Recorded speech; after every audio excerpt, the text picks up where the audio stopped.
पाटिल जी, आपसे शुरू करता हूं। आप बार बार बीजेपी पर आप लोग आरोप लगाते हैं कि बीजेपी देखिए धर्म का इस्तेमाल अपनी सियासत के लिए करती है, मंदिरों के सहारे अपनी सियासत को आगे बढ़ाती है। सर, आपकी पार्टी भी तो यही कर रही है। अबू आजमी कह रहे हैं वो ईद का दिन मस्जिद की जगह नमाज, धार्मिक प्रक्रिया, इन सब का इस्तेमाल हो रहा है। वक्फ पर अपना विरोध जताने के लिए सड़क पर विरोध नहीं करेंगे, लेकिन धार्मिक जगहों का इस्तेमाल करेंगे।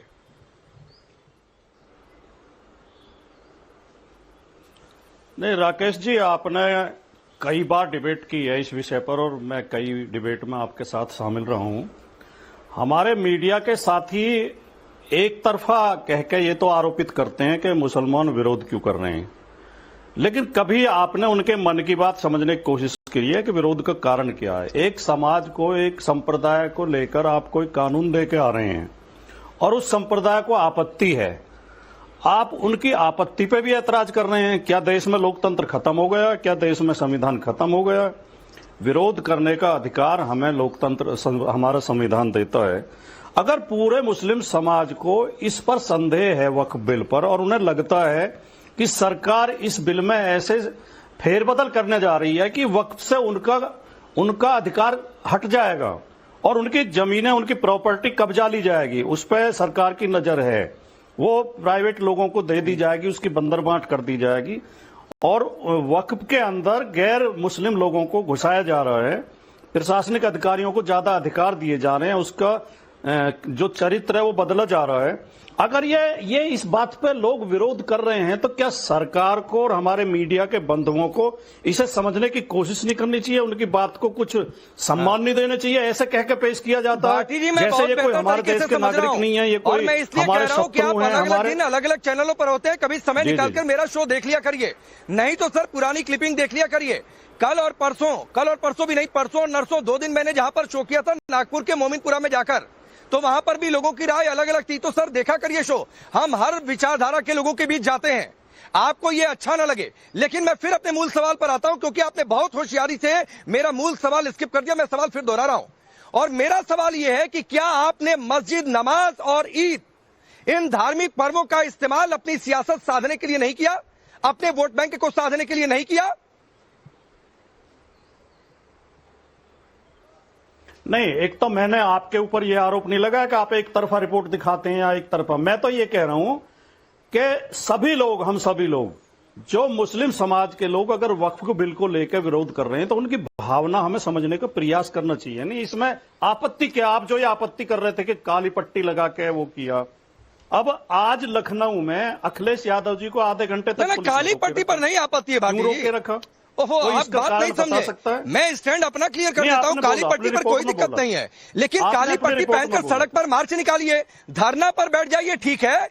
आपत्ति जताई जा रही है, यस, सुना करिए सर, काली पट्टी मस्जिद के अंदर जाकर नमाज, इबादत के समय, इस चीज पर आपत्ति जताई जा रही है कि आप इस्तेमाल धार्मिक जगहों का, धार्मिक पर्वों का इस्तेमाल कर रहे हैं अपनी सियासत के लिए। आपत्ति इस बात पर है, सड़क पर चलिए सर, काली पट्टी बांध कर बैठ जाए, किसी को क्या दिक्कत है? और हो भी तो होती रहे दिक्कत। हाँ,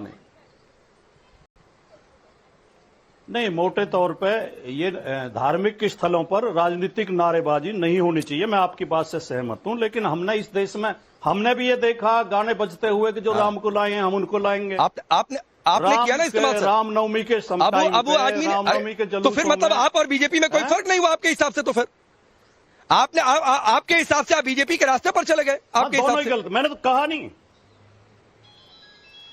मैंने तो राकेश जी कहा कि धार्मिक स्थलों का तो ठीक है भाटी जी, आज का दिन है और याद रखिएगा सर, आज के बाद से मेरी गुजारिश है, आप किसी दूसरी पार्टी पर धर्म वाली सियासत करने का आरोप मत लगाइएगा, क्योंकि आप भी वही कर रहे हैं। और आज राजकुमार भाटी जी आपने मान लिया कि आप भी धर्म की सियासत कर रहे हैं। वो अलग बात है कि आपने दूसरे धर्म को चुना है, बीजेपी दूसरे धर्म को चुन रही है आपकी परिभाषा के हिसाब से, तो ये आपने मान लिया। अब विजय शर्मा जी, धर्म का इस्तेमाल हो रहा है सियासत के लिए, राजकुमार भाटी जी ने मान लिया, अब बोलिए आगे क्या करेंगे आप? देखिए राकेश जी, कुछ बातें राजकुमार भाटी जी ने बोली, मैं उस पर स्पष्टीकरण देना चाहता हूं। बताइए मुझे, होम मिनिस्टर साहब ने टाइम्स नाउ के ऊपर आके बैठ के बोला था कि भाई सबको अधिकार है विरोध करने का, कीजिए, किसने मना किया है? बात वहां है जहां आपने ही दिखाया था कि काली पट्टी बांध रखी है, उस नौजवान को यही नहीं पता किस लिए काली पट्टी बांधी है। ये धर्म का दुरुपयोग है।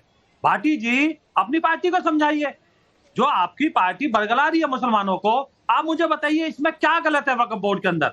क्या आप नहीं चाहते हो कि देश में किसी भी कोई भी आदमी अगर उसको लगता है उसके साथ इंसाफ नहीं हो रहा है तो वो अदालत में जा सके? भारतीय जनता पार्टी ने सिर्फ इतना ही तो रास्ता अपनाया है कि भाई कानून सम्मत हो, कोई भी कानून हो, संविधान से बड़ा कोई नहीं है, संविधान में सबको राइट है, सरकार के खिलाफ भी जाते हैं लोग, जाते हैं। तो मेन बात तो ये, आप दूसरी मैं बताता हूँ आप मुझे। अब चलिए ठीक है सर, ठीक है। 66 जयंत जी ग्यासु जी, जो बातें राजकुमार भाटी जी ने मान ली, आपकी पार्टी भी वही कर रही है। दरभंगा में पत्थर चल गया कलश यात्रा पर, आपके किस नेता ने क्या बोला? जुबान सिल गई आपकी। और आप देखिए कौन कौन पत्थर चला रहे हैं, महिलाएं पत्थर चला रही हैं, लड़के पत्थर चला रहे हैं। खामोशी है क्योंकि वोट बैंक चाहिए। और अगर वक्फ पर विरोध आ रहा है तो आकर सड़क पर उतर के, सड़क पर तो फिर भी ठीक है, लेकिन धार्मिक जगह पर भी पहुंचकर टोपी लगाकर आपके नेता कहेंगे इंशाअल्लाह वक्फ को पास होने नहीं देंगे।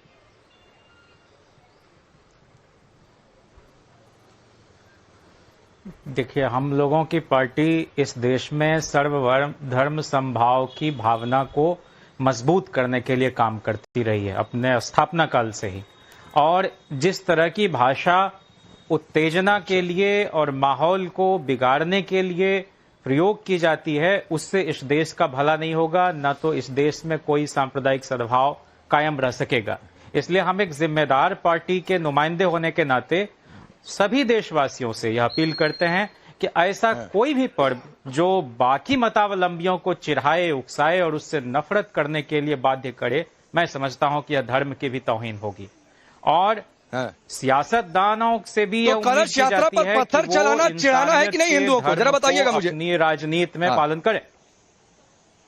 नहीं, ये पत्थर नहीं ठीक है, वो तस्वीर जरा दरभंगा की स्क्रीन पर डालिएगा। आप बताइए ना जयंत जी ग्यासु, ये कलश यात्रा पर पत्थर चला देना हिंदुओं को चिढ़ाना है कि नहीं आपके हिसाब से? मैं फिर हिंदू आपको इतना कमजोर आदमी नजर आता है कि वो चिढ़ जाएगा थोड़ी थोड़ी बातों से, या मुसलमान इतना कमजोर है इस देश में कि किसी भी बात से उकसावे में आ जाएगा? तो बोलिए ना सर, चिढ़ाना है कि नहीं है? की बहुसंख्यक आबादी अमन चैन के साथ रहना चाहती है। नहीं भाई, कोई भी व्यक्ति जो किसी भी पर्व त्योहार के दौरान, कोई भी नहीं। अरे भाई क्या बात कर रहे हैं आप? कौन पत्थरबाज? किसी भी नहीं। कौन पत्थरबाज? मैं तो ये जानता हूँ कि अरे टीवी पर देखिए कि बहुत सारे स्क्रीन पर विजुअल है, आप पूछ रहे हैं कौन पत्थरबाज लगाकर, मतलब कलश यात्रा पर पत्थर चल गई तो कौन पत्थरबाज? आप बोलने नहीं देना चाह रहे हैं। मैं कह रहा हूँ कि भाई ऐसा मुमकिन ही नहीं है। मैं कह रहा हूं कि बहुत सारे टोपी लगा के विश्व हिंदू परिषद के लोग, बजरंग दल के लोग मुस्लिम का वेश धारण करके जाते हैं और उन्माद पैदा करते हैं। यह भी गलत बात टीवी पे बैठ कर नहीं करेंगे। और बिहार में कोई अमन चैन को खराब कर दे, ये जिम्मेवार ऐसे अनेक उदाहरण गलत बताइए मुझे। आपको नहीं मालूम है? एक एफआईआर पहनकर, एक एफआईआर बताइए, बुर्का बताइए, बुर्का पहनकर चाल चरित्र चेहरा है, बुर्का बोलते हैं। अरे रुकिए विजय जी, रुक जाइए। अरे रुक जाइए, थोड़ा सा जिज्ञासु जी को और समय दीजिए।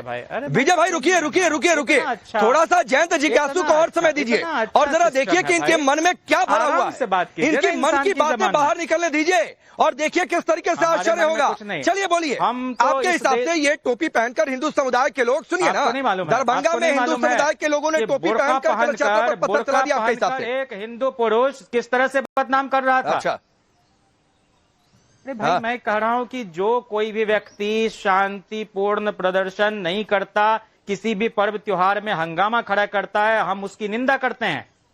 लेकिन हम यह अपील करते हैं दोनों धर्म के मतावलंबियों से कि वो भाईचारा को कायम रहने दें, किसी उकसावे बहकावे में नहीं आए, क्योंकि यह देश हमारे पुरखों के तप त्याग तपस्या से बना है। इसमें किसी को भी हक नहीं है। जहां तक वक्त की बात आप कर रहे हैं, शुभराज साहब देखिए, पत्थरबाजों की परिभाषा तय कर दी आज जयंत जिज्ञासु ने, आरजेडी ने। नहीं बोलने देंगे। और पत्थरबाजों की परिभाषा तय कर दी कि वो विशेष समुदाय से थोड़ी नहीं थे।